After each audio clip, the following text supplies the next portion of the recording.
word or a quote that means a lot to you, that you repeat. Maybe it's something that you enjoy saying to yourself in the moment. There's a word that I love, and that's the word hope. And as we went through the pandemic, I think that was a word on my lips and on everyone's lips, that we were hoping that things were going to get better. Maybe it's a quote or a sentence or a verse from a religious text, something that is really meaningful and powerful for you right now.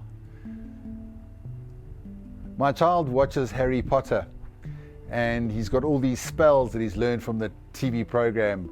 The words like Expelliarmus, which is to disarm your opponent, Lumos, to ignite the wand, and provide light, Avada Kedavra, which is the bad one and brings instant death, and what's the other one? Sectum Sempra. If you know Harry Potter, you know what I'm talking about. The incarnation for one of the half-blood prince's spells. What are the other ones? Obliviate, ridiculous, all these wonderful magic words that drives children's imaginations wild. And if you remember when you were a child, you also had a vivid imagination, maybe you still do, and perhaps you believed in magic, and perhaps you used words that, words like abracadabra or simsalabim. This is going back. As I grew up, I believed in the power of magic and fantasy, but getting older, those magical words began to diminish, and my power words became guaranteed, collaborate, innovate, breakthrough, premium, bargain, touch base, let's unpack the big picture, sign the deal. After working in the corporate world in London, I then packed up and decided to do the hippie thing. I traveled to the Himalayas, and there in the Himalayas I met wizards. Well, they looked like wizards with orange robes and long hats. And they taught me these words, these Sanskrit words, and words that started with Om. And I spent 4 months in a monastery in the high mountains chanting these wonderful words. And I had some belief that these words had some power of themselves to transform my mind and my life. A lot of people talk about mantras, magical sounds and words that can produce a shift or some radical and powerful change in one's life. And I never doubted that chanting and prayer would not work, even though I didn't actually understand what these words meant. But I felt that if saying something without meaning and intention for me was pointless. You'll end up sounding like a parrot.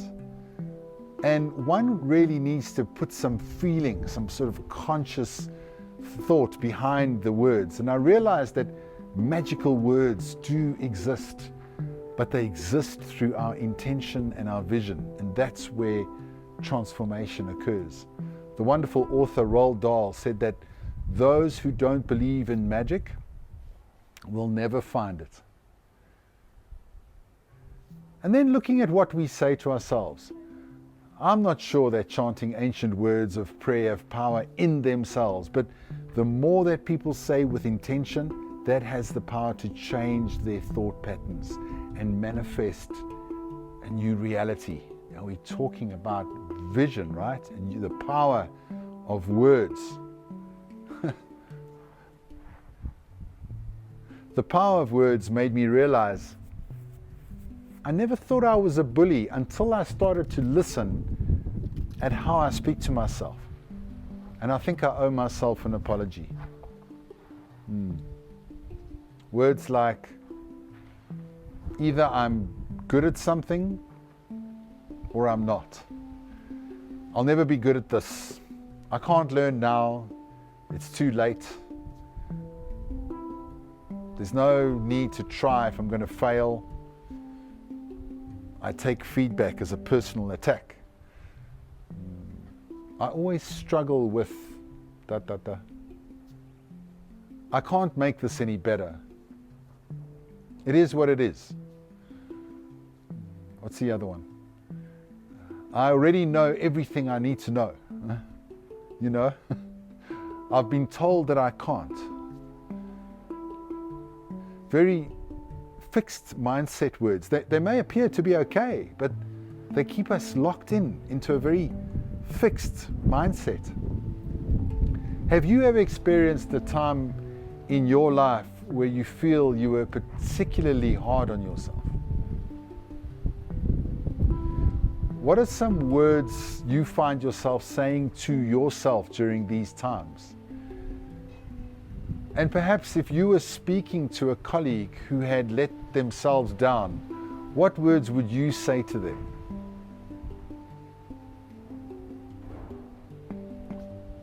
A few powerful questions to consider.